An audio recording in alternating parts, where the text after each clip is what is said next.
bahwasanya kalau pengen mendapatkan taufik hidayah, ya kita jangan diam diri. Kita nih pengen ada rezeki, jangan berdiam diri, kita cari keluar.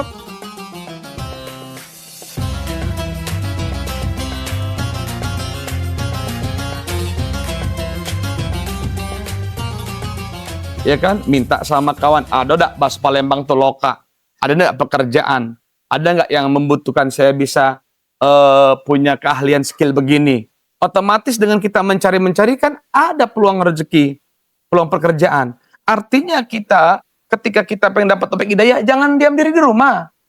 Datangin masjid, datangin musola, gabung duduk sama orang-orang soleh, dengarkan pembicaraan tentang akhirat, dengarkan pembicaraan tentang hukum-hukum kebesaran Allah. Lama-lama, oh agama ini asik, agama ini enak, agama ini Masya Allah kalangan apapun bisa masuk. Agama ini kita tua pun masih diterima oleh Allah. Nah lama-lama baru dia nempel lah taufik hidayah dari orang tersebut. Sudah demikian, dia akan lebih ada keistimewaan untuk menyembah Allah Subhanahu wa taala. Kalau diam diri aja di rumah, dari mana Kak Putra? Ya kita kan ketika mau bertobat itu banyak sekali rintangannya Ustadz. Contoh ya kita pekerjaan itu kita yang kemarin di jalur kiri lah kita nyebutnya ya. Nggak usah saya sebutin apapun itu pekerjaannya Ustadz. Ya.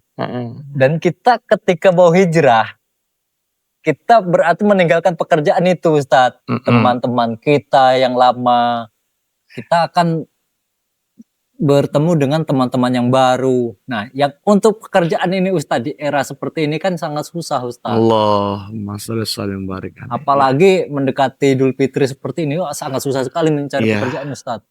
Iya, Putra. Itu apa konsep kita bersosialisasi sama manusia ya.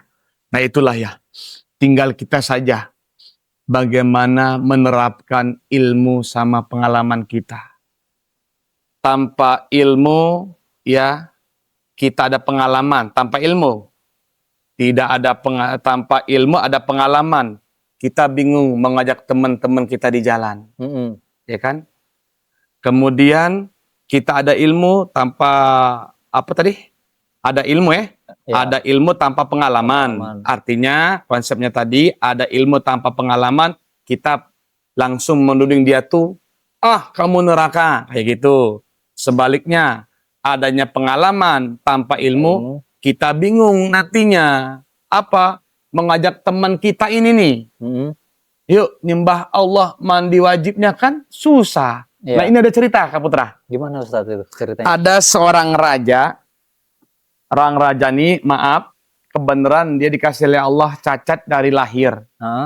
Telinganya tidak ada satu, berarti satunya ada.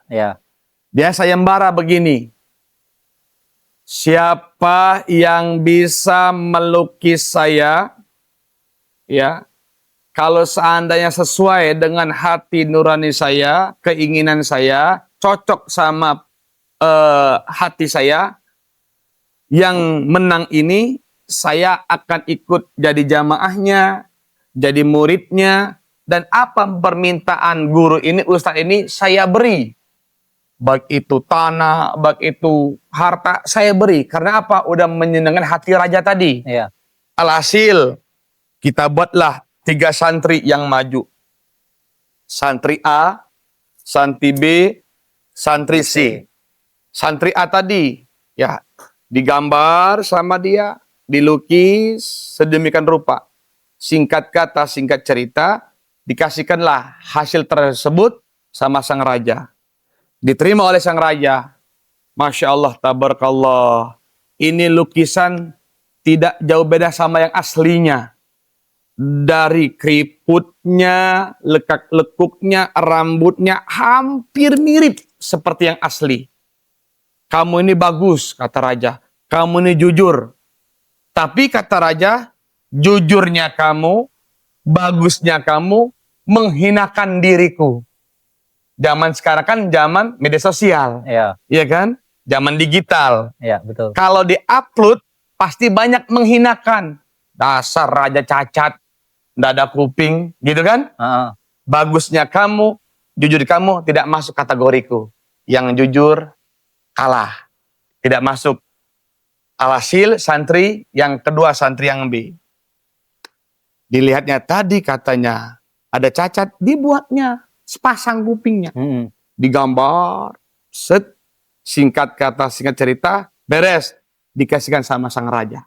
Ini raja hasil daripada lukisan gambaran hamba. Diterima sama raja. Bagus.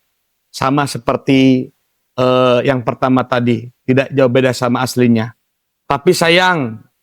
Sayang 1000 sayang. Sayang kenapa? Saya ini tidak ada kuping satu. Kenapa engkau pakai? Yang khawatir yang begini takut jadi suatu saat jadi ulama pembohong.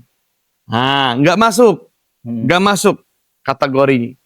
Kemudian yang ketiga, santri yang C tadi. Digambar sama beliau. Ingat pengalaman tadi, bukan ilmu, pengalaman dia dipakai. Set. Selesai. Apa coba gambarannya? Belum tahu Ustaz. Miring, kayak lupus. Set, artinya yang ada kupingnya dilihatkan, yang tidak ada kupingnya disembunyikan. Miring dia. Nah ini disebut Kak Putra, badun syai'in ila mahalihi. Nempatkan sesuatu pada tempatnya. Artinya dia tahu keadaan Kak Putra begini nih. Ya kan? Kita ya bermain dengan pengalaman ilmu kita, tapi kita jangan terjerumus. Alhasil singkat kata ini raja ngasih hadiah, ngasih apa-apanya. Kita nih punya teman, tapi kalau seandainya kita ikutin alur teman kita yang rusak, kita standar saja mainnya. Ataupun kita belum hijrah nyari uangnya, minta kepada Allah, ya Allah, carikan yang terbaik untuk nafkah kita, untuk nafkah keluarga kita. Insya Allah Allah memberi. Kalau kita meminta, yakin Allah memberi. Yang penting kita jangan sangkaan buruk ke Allah. Sangkaan baik. Bahwasanya ini pasti ada jalan keluarnya. Tapi catatannya, kita jangan mengkafirkan teman kita yang belum tunduk ke Allah.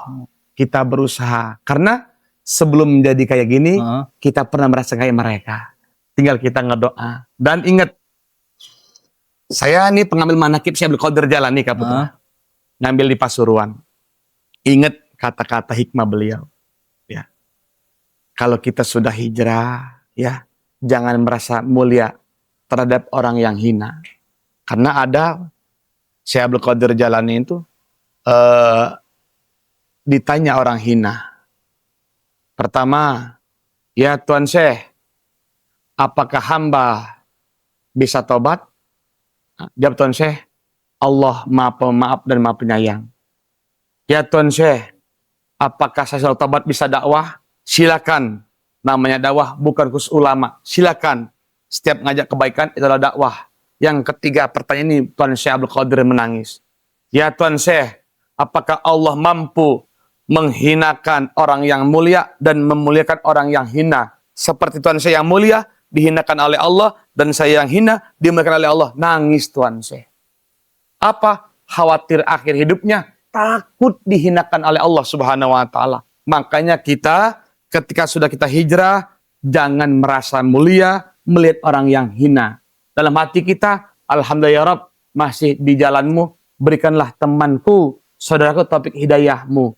Jaga hati kita biar hina kita nanti dimuliakan oleh Allah Subhanahu wa taala. Amin. Amin.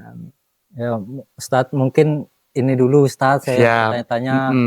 Ini sudah menjelang sore. Saya mau izin pamit dulu ya, terima kasih. Jazakallah, sama-sama Kak Putra. Doakan Kak Putra. Ini kan lokasi pondok pesantren kita nih. Ustadz. Ya, kita kan udah berjalan hampir jalan 2 tahun. Kita di sini nggak dipungut biaya. Doakan ya. Biar berkah bertambah ilmu, umur, santri, donatur, dan berkah bertambah kualitas ibadah dari Allah Subhanahu wa taala. Amin. Amin ya Allah ya rabbal alamin. Ya Ustadz, nama pesantrennya apa ini Ustadz? Nama pesantrennya Al-Mawanah Ubaidillah.